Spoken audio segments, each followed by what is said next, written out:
தமிழக வெற்றிக்கழகத்துல இரண்டாம் ஆண்டு துவக்க விழால பாத்தீங்கன்னா வாட் ப்ரோ வை ப்ரோன்னு சொல்லிட்டு இது பண்றாங்க. உங்களுக்குள்ள வந்து கருத்து மோதல்ன்றது ஒரு இதுவா போயிடுறது எப்படி நீங்க பாக்குறீங்க? அவர் என்னைய சொன்னாருன்னு நீங்க நினைக்கிறீங்க? இல்ல நீங்களும் வாட் ப்ரோ வை ப்ரோன்றீங்க, அவரும் அதான் சொல்றாரு. நான் சொல்றது என் தம்பி மேல இருக்கிற சோசியல் மீடியா தான் வந்து இதுவா தம்பி, அது இல்ல கருத்து மோதல் தான் வந்து தம்பி. அவர் என்னைய சொன்னாருன்னு நீங்க நினைக்கிறீங்க? அவர் என்னைய சொல்லல. அவர் சொல்லி வந்தது ஆட்சியாளர்களை. அதுல அவர் அதை சொல்றாரு. என்னுடைய நான் சொன்னதை அவர் திருப்பி அங்க அவங்களுக்கு சொல்றாரு. கொள்கையா கருத்தா முரண்பாடு எனக்கு என் தம்பிக்கு இருக்குதே ஒழிய அன்பு பாசத்துல ஒரு துளியும் அது குறைவில்லை. அவர் எப்பவுமே என் அன்பிற்குரிய தம்பி. அரசியலா அவர் வேற தளத்துக்கு நின்றுட்டாரு, நான் வேற தளத்துல நிக்கிறேன். நான் வந்து பெரியாரை ஏற்கல, அவர் பெரியாரை கொள்கை தலைவராக ஏற்கிறார். அதுல ரெண்டு பேருக்கும் வேறுபாடு இருக்குது. அது அதை போய் பேசி சார் 2026 சட்டமன்ற தேர்தல்ல டிவிக்கோட கூட்டணின்றது எப்படி?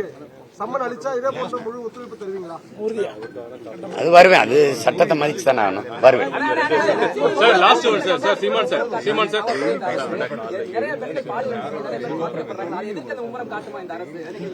அதை எதிர்த்து நான் மட்டும்தான் போராடுவேன். இவங்க போராட மாட்டாங்க. அரசு காட்டல. அதை நான் கேட்டேன்.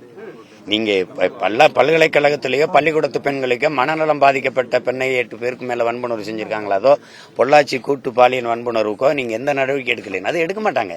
ஏன்னா அங்க சீமான் இல்ல, இங்க சீமான் இருக்கான். சீமானை சீண்டணும். ஏன்னா ஒன்னே ஒண்ணுதான், அவங்களால என்னை சமாளிக்க முடியல. புரியுதா?